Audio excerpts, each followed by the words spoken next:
Hello guys, and welcome back to NAIJA News and Entertainment.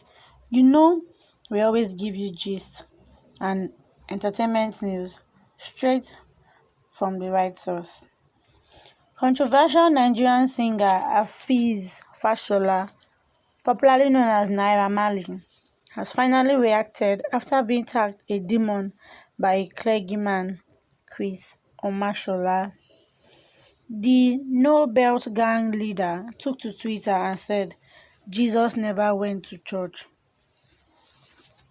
The comment, credited to the clergyman, comes a few days after a Twitter user listed people who it thinks will not make heaven, with the fast-rising singer topping the list, which was released.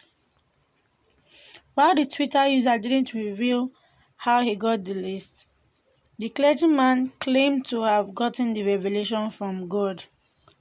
It is also worthy of note that Omashola's fame rose from the ruins of a sex tape going viral a few months ago.